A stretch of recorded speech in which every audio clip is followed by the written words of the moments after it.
Hi everyone, स्वागत है आप सभी का फिर से एक बार हमारे साथ जुड़ने के लिए। देखो, आज हम डिटेल बात करेंगे। अगर आप महाराष्ट्र स्टेट के अंदर कोई भी प्राइवेट कॉलेज या फिर जो सेमी गवर्नमेंट एमबीबीएस कॉलेज है ना, उसके अंदर अगर एडमिशन करना चाहते हो तो आपको 2025 के अंदर अप्रोक्सीमेटली पर ईयर यानी कि एक साल का कितना फीस देना होता है। आप किसी भी कैटेगरी के अंदर आते हो, आप मेल स्टूडेंट हो, आपको फीमेल स्टूडेंट है, तो उसके हिसाब से आपको कितनी फीस देनी पड़ेगी। अप्रोक्सीमेटली जितने भी 23 के आसपास प्राइवेट या सेमी गवर्नमेंट कॉलेज नजर आ जाएंगे तो उनके अंदर आपको कितना फीस देना होता है, उसकी पूरी डिटेल जानकारी आपके साथ शेयर करूंगा। साथ ही साथ हम यहाँ पर बात करेंगे कि अगर आपको महाराष्ट्र स्टेट के 85% स्टेट कोटा के थ्रू अलॉटमेंट हो जाता है तो कितनी फीस देनी पड़ेगी। साथ ही साथ यहाँ पर अदर एक कोटा होता है जो कि आपका 15% IQ कोटा या फिर उसे आप मैनेजमेंट कोटा भी या फिर NRI कोटा भी बोल सकते हो। उसके थ्रू अगर आपको अलॉटमेंट हो जाता है तो आपको यहाँ पर कितना फीस देना पड़ेगा, पूरी सविस्तर जानकारी आपके साथ शेयर करूंगा। तो आप पूरा वीडियो देखो, आपका हर एक डाउट यहाँ पर क्लियर सॉल्व हो जाएगा। साथ ही साथ अगर आपको हमारा पर्सनल गाइड या फिर पेड काउंसलिंग की रिक्वायरमेंट है तो आप हमें व्हाट्सएप के ऊपर मैसेज कर सकते हो, वहां पर हम उसके रिगार्डिंग पूरी जानकारी शेयर करेंगे।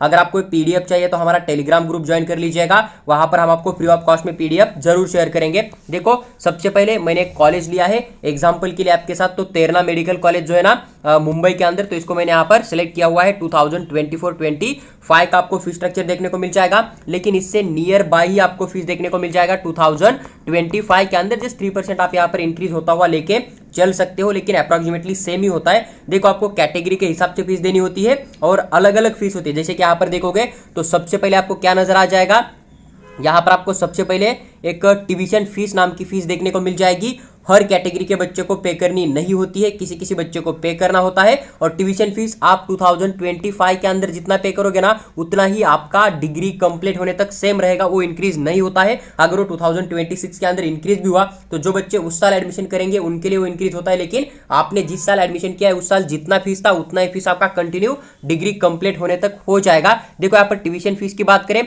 जो कि ओपन कैटेगरी के अंदर बच्चे आ जाते हैं या फिर जो कि बच्चे OBC कैटेगरी के अंदर है, फीजे के अंदर है, NTB, NTC, NTD, SBC category के अंदर है, उनका इनकम अगर ज्यादा है रूल के हिसाब से तो देन उनको यहाँ पर ओपन कैटेगरी का फीस पे करना होता है। या फिर आपके पास महाराष्ट्र स्टेट का डोमिसाइल छोड़ के बाकी अदर कोई भी डॉक्यूमेंट नहीं है तो उस केस के अंदर आपको यहाँ पर पूरा का पूरा फीस पेमेंट करना होता है। इस बात का आपको ध्यान रखना है। तो अप्रोक्सीमेटली सभी कॉलेज का जो ट्यूशन फीस होता है लगभग आपको 8,16,363 रुपीज देखने को मिल जाएगा। एक कॉलेज का कम भी हो सकता है, इस बात का आपको ध्यान रखना है। मैक्सिमम 50 to 1 लाख के बीच में आपको डिफरेंस देखने को मिल जाएगा, ज्यादा डिफरेंस नहीं आएगा। देन उसके बाद अगर हम बात करें यही कि EWS EBC का अगर कोई मेल स्टूडेंट है तो उसको यहाँ पर 4,08,182 रुपीज पे करना पड़ेगा। लेकिन अगर कोई फीमेल स्टूडेंट है EWS EBC कैटेगरी का तो उसको यहाँ पर कोई भी ट्यूशन फीस नहीं पे करनी है। 2024 से गर्ल्स फ्री एजुकेशन लागू हुआ है, यानी कि आपको ट्यूशन फीस पे करनी नहीं है, इस बात का आपको ध्यान रखना है। उसके बाद OBC कैटेगरी की बात करें, OBC कैटेगरी का अगर कोई मेल स्टूडेंट है तो 4,08,180 रुपीज आपको पे करना पड़ेगा। लेकिन वही OBC कैटेगरी की अगर कोई फीमेल स्टूडेंट है, गर्ल्स है, तो उसको कोई भी फीस पे करने की जरूरत नहीं है। तो यहाँ पर आपको 0-0 लेके चलना है।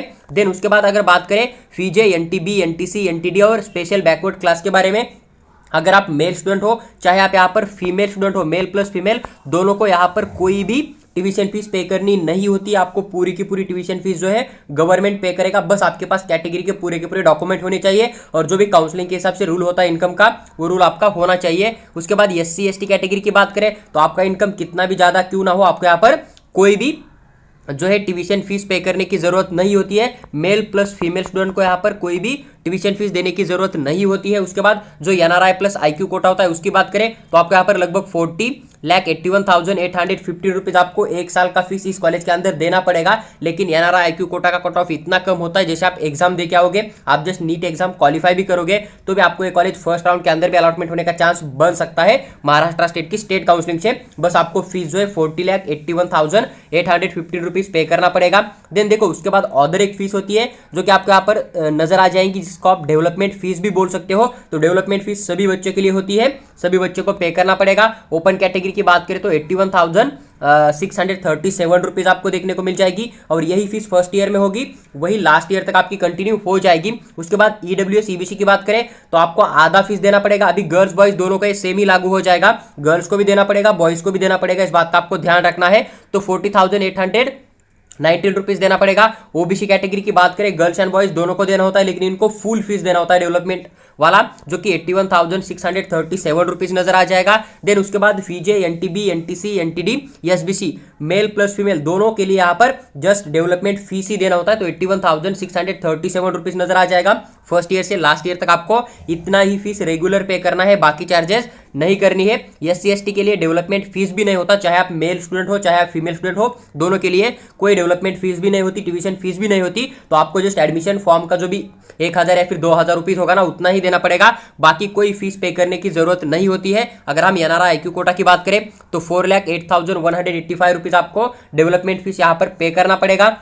अगर हम बात करें फर्स्ट ईयर में कितना फीस पे करना पड़ेगा आपको, टोटल फीस की बात करें first year, second year, third year से लेकर लास्ट ईयर तक आपको पे करनी होती है। तो इस कॉलेज के अंदर ओपन कैटेगरी के लिए आपको लगभग 8,98,000 रुपीज पे करना पड़ेगा। अगर आप ईडब्ल्यूएस ईबीसी के मेल स्टूडेंट हो तो आपको यहाँ पर लगभग 4,49,001 रुपीज पे करना पड़ेगा। लेकिन अगर आप ईडब्ल्यूएस ईबीसी की गर्ल स्टूडेंट हो तो दिन आपको 40,819 रुपीज जो डेवलपमेंट फीस होता है ना, उतना ही देना पड़ेगा। उसके बाद अगर हम बात करें ओबीसी कैटेगरी के बारे में, अगर आप मेल स्टूडेंट हो तो दिन आपको यहाँ पर 4,89,819 रुपीज पे करना पड़ेगा। लेकिन वही अगर आप ओबीसी कैटेगरी के अंदर से गर्ल्स हो तो आपको 81,637 रुपीज ही पे करना पड़ेगा। वही अगर आप VJ, NTB, NTC, NTD special backward class के अंदर आते हो तो आपके यहाँ पर 81,637 रुपीज फर्स्ट ईयर में, सेकंड ईयर में, थर्ड ईयर में, ऐसा करके लास्ट ईयर तक आपको पे करना पड़ेगा। एसटी एसटी के लिए ये फीस कोई भी नहीं होती है, तो आपको कोई भी चार्ज पे करने की जरूरत नहीं होती है। जस्ट एडमिशन फॉर्म के जो भी फीस होगी कैश के अंदर तो उतना ही देना पड़ेगा।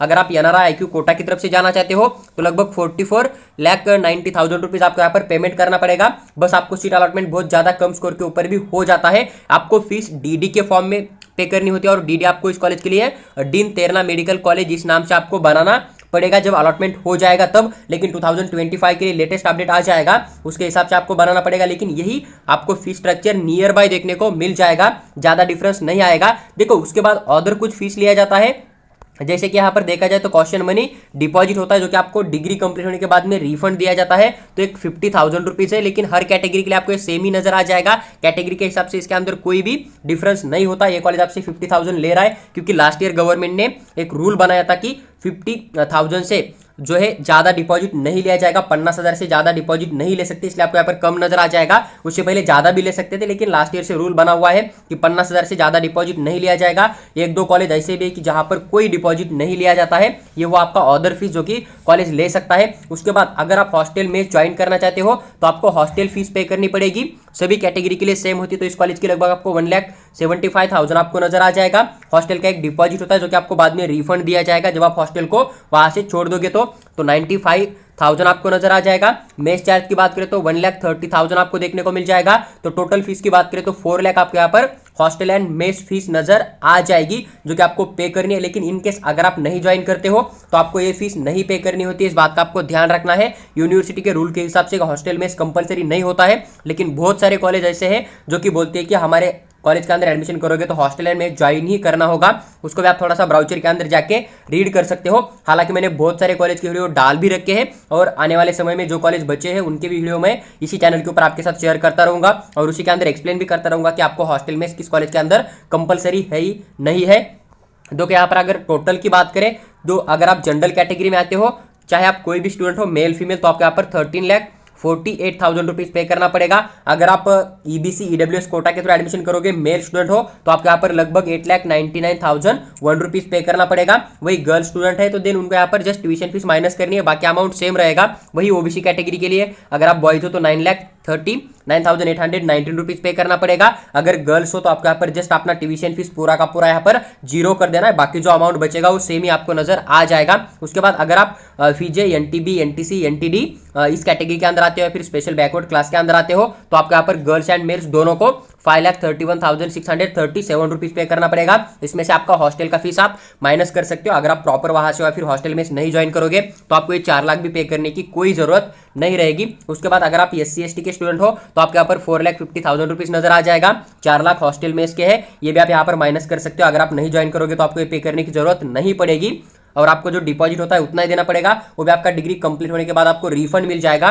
तो कोई ज्यादा अमाउंट आपको यहाँ पर नहीं है, बस आपका एडमिशन 1500 के अंदर ही हर साल यहाँ पर होता रहेगा। उसके बाद अगर आप एनआरआई IQ कोटा की तरफ से जाओगे तो 49,40,000 आपको यहाँ पर पूरा का पूरा फीस पेमेंट करना पड़ेगा। अगर बात करें यहाँ पर डीडी आपको हॉस्टल में इसका किस नाम से बनाना है तो तेरना पब्लिक चैरिटेबल ट्रस्ट इस नाम से आपको पेमेंट करना पड़ेगा। हॉस्टल मेस के लिए 2 अलग अलग डीडी आपको देनी पड़ेगी। देखो उन्होंने यहाँ पर यही बात मेंशन की है कि कुछ IQ कोटा की जो फीस होती है ना उसका अमाउंट यहाँ पर मेंशन किया है कि अगर आप IQ कोटा की तरफ से जाओगे तो आपको यहाँ पर 3 टाइम्स फीस पे करनी होती है।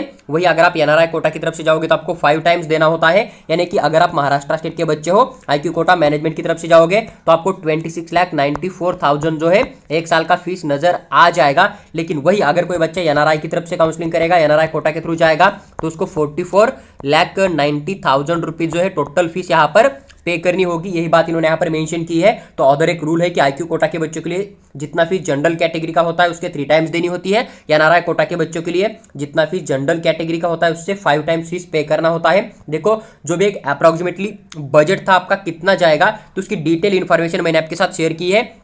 देखो अभी यहाँ से एक आप आइडिया लगा सकते हो कि अगर आप ओपन कैटेगरी के बच्चे हो तो आपको यहाँ पर 9 लाख के आसपास MBBS का फीस देखने को मिल जाएगा गर्ल्स एंड बॉयज दोनों के लिए। अगर आप EWS EBC के बॉयज हो तो देन आपके यहाँ पर 5 लाख तक आपका बजट जाएगा अप्रोक्सीमेटली महाराष्ट्र के अंदर स्टेट कोटा के थ्रू। अगर वही EWS EBC के आप फीमेल स्टूडेंट हो तो देन आपके यहाँ पर 50,000 या फिर 1 लाख तक आपको बजट देखने को मिल जाएगा ऑल ओवर महाराष्ट्र स्टेट के किसी भी प्राइवेट कॉलेज के अंदर। वही ओबीसी का अगर मेल स्टूडेंट है तो 5 लाख आप लेके चलिएगा।